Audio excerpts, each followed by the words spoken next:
Hello everyone, so if you want to change wallpapers on your Samsung Galaxy Tab S9 FE, first of all open up your settings. Now you gotta scroll down to your wallpaper and style tab here and press change wallpapers. Now you can choose from the gallery, so from your pictures, you can choose from the featured, graphical, colors, wallpaper services like dynamic lock screens or something global goals.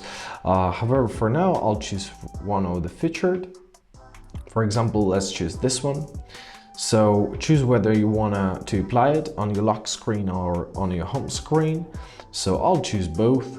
If you want to do only lock screen, for example, simply disable this check mark near the home screen. However, I'll leave it on both. Once again, press next. Now you can see how they are presetted. You can change your widgets around here. However, I'll leave it as it is. Press done.